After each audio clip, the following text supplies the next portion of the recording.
Welcome back to the One Family Podcast, where we encourage and equip families for the marriage and parenting journey.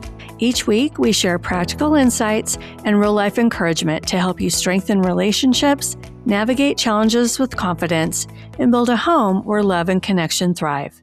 Today, we're talking about something that may be on the minds of a lot of parents right now, back to school. But we want to look at it a little differently, because the start of a new school year can be more than just school supplies, new clothes, schedules, and getting everyone out the door on time. It can be an opportunity for your entire family to have a reset. There's something about the beginning of a new school year that feels a lot like the beginning of a new calendar year. New schedules, routines, expectations, and new opportunities. And while most of our attention naturally goes towards getting our kids ready, the beginning of a school year can be an important reset for the entire family.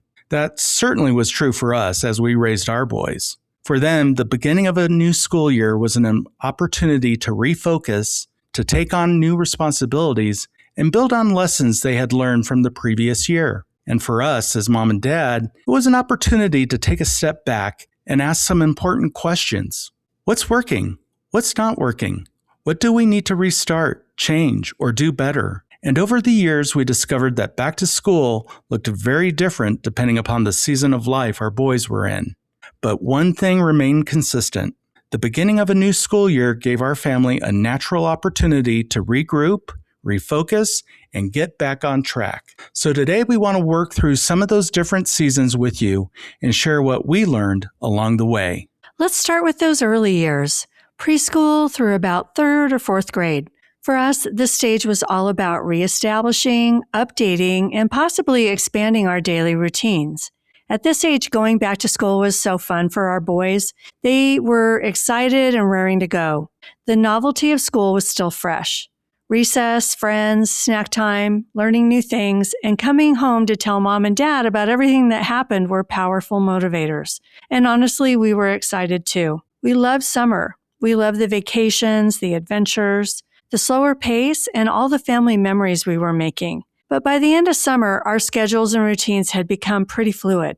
We had adapted our days around whatever was happening so that we could squeeze as much as possible out of those precious summer months. Meals and bedtimes were more flexible. Chores sometimes became more flexible. And definitely our normal routines had a tendency to disappear at times. So our back-to-school preparation during those early years usually took about 3 or 4 days of Rich and I focusing our couch time to figure out and prioritize what the transition of back to normal would look like. And we approached it in 2 parts. The first part was about talking with the boys about the transition plan. We would usually have this conversation around dinner, a time of non-conflict when we could sit down and just talk together. We'd begin by talking about the summer, what was our favorite part, what was their favorite memory, and what did they enjoy the most? That conversation did more than simply help us reminisce, it reinforced our family identity. We were reminding our boys that we were a family that enjoyed doing things together and creating memories together and valuing our time together. Then we would shift and begin talking about school. We'd talk about getting back into the routines and responsibilities that helped our family throughout the year and actually enabled us to enjoy our free time. Things like morning, after school, and nighttime routines. We'd revisit consistency with chores and possibly talking about adding more responsibilities as well. We wanted them to understand that routines weren't designed to take away their fun. In fact, routines and responsibilities help create the freedom to enjoy their free time. When we take care of what needs to be done, we're able to enjoy the things we want to do without constantly having responsibilities hanging over us. And that's a driving principle that becomes increasingly important as children grow older. The second part of our back-to-school preparation during this early season of childhood was all about us, mom and dad. During couch time, we would talk about and prioritize all the things we wanted to reestablish in our family, our marriage, and even our own personal lives. Just getting back on track with the family routine was huge. But we would also talk about becoming more consistent with things that had become inconsistent over the summer. Things like couch time, date night, morning quiet time, and even diet and exercise. Now, keep in mind, there is nothing wrong with enjoying summer and easing up on some of those things. That's part of what summer is all about. But the start of new school year gave us a natural point where we could say, okay, it's time to get some things back in place. It was a reset point, not because we had failed, but because we recognized that a new season required some intentional adjustments. Moving on to the late elementary through middle school stage, these back-to-school years were all about building ownership. We noticed that as the boys got older, their perspective about school changed dramatically. The novelty of going back to school had definitely worn off. School had become work. Recess was disappearing. Snack time wasn't quite as exciting. Homework was becoming real. And suddenly there's report cards, grades, and greater expectations. There was also greater transitions. Elementary to middle school to high school. And those transitions create anxiety and uncertainty for kids. So during this stage, we changed our approach. We still talked about the summer memories, routines, and responsibilities, but now we started talking more about ownership. We wanted our boys to take greater responsibility for their own success. We'd talk about what it meant to start the school year strong. We'd talk about being proactive when other people weren't. We'd talk about focusing on subjects that were boring or challenging and how to approach them. We talk about taking a leadership role in their own personal responsibilities instead of waiting for mom and dad to remind them. And we definitely spent a little more time on this. To prepare for back to school at this stage, we might take about a week before school started instead of the 3 to 4 days we used during the younger childhood stage. As we sat down and discussed the transition plan with the boys, we made certain to listen. We'd ask them questions, we'd talk about their concerns, and we reassured them that this was an exciting new season and that we would help guide them through it. A common idea we discussed not only during our back-to-school family conversations, but throughout the year was to ask them to think about the kind of student and eventually the kind of young adult they wanted to become. Because our goal simply wasn't to get them through another school year. Our goal was to help them grow in responsibility and maturity. And during this stage, as our boys became more aware of their own responsibilities, they also became more aware of ours. We jokingly referred to them as the hypocrisy police because they were watching and holding us accountable. If we talked about responsibility but weren't responsible, they noticed. If we talked about communication but weren't communicating well with each other, they noticed.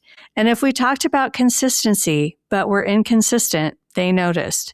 And really, that's such a good thing because parenting is incredibly humbling. Our kids are watching what we do, not just listening to what we say. So as we asked our boys to take greater responsibility for their lives, we had to ask ourselves, are we doing the same thing?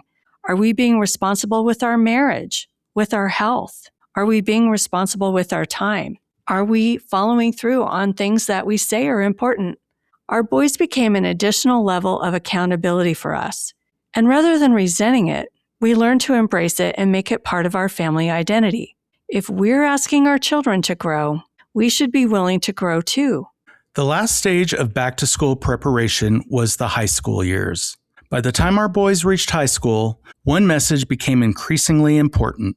Effort matters. That became one of our primary themes as they started high school. The idea is simple. You reap what you sow. But the importance of that principle was elevated to a much higher level. Grades mattered because they could influence future opportunities.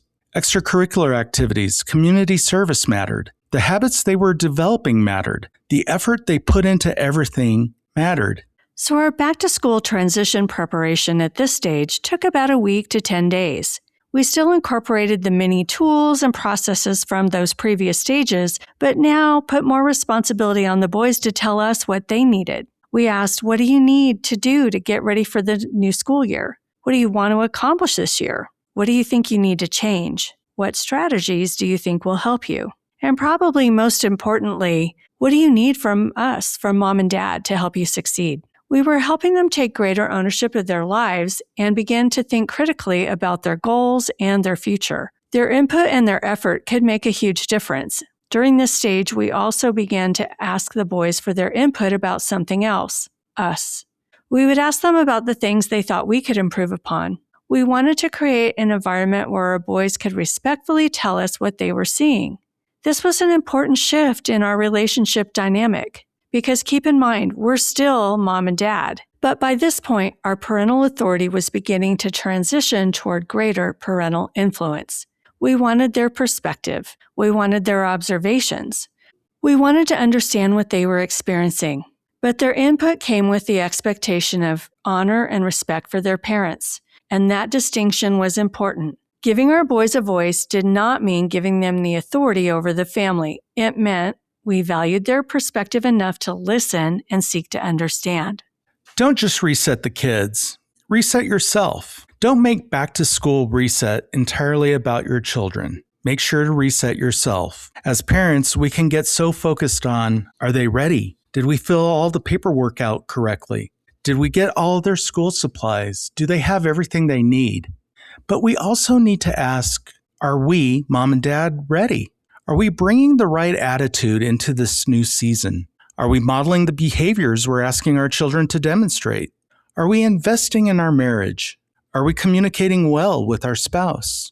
Are we creating a life-giving home environment where our family can thrive? Our children don't just need organized schedules. They need parents who are emotionally present. They need parents who communicate thoughtfully with life-giving words. They need parents who can admit when something needs to change. And they need parents who are willing to grow alongside them. And that may be one of the greatest opportunities a new school year gives us. It's a natural checkpoint, a natural opportunity to pause and evaluate, to celebrate what worked, acknowledge what didn't work, and make adjustments. When we look back on all those years of back-to-school transitions with our boys, we realize that the school year was never just about school. It was about growth, about responsibility. It was about learning to evaluate what was working and what wasn't. And sometimes it's simply about hitting the reset button. The beginning of a new school year provided valuable lessons for our boys and important reminders to us that taking the time to evaluate and make adjustments is an essential part of personal growth. And that's a lesson that serves all of us as we desire to reach our full potential. So as you head into this new school year, sit down with your spouse, take the time to prepare, plan, prioritize, and reset. Because strong families don't happen by accident. They're built through intentional conversations, intentional choices, and a willingness to keep growing. And sometimes all it takes is a new school year to remind us that it's time to regroup, refocus, restart, and get back on track. As we wrap up, we also want to let you know about some of the upcoming One Family online parenting classes. If you're looking for practical tools and encouragement for the season you're parenting in, we'd love to have you join us. Starting September 1st is Parenting Toddlers, designed for parents of children 18 months to 5 years. This class will help you navigate these foundational years with practical tools and appropriate expectations.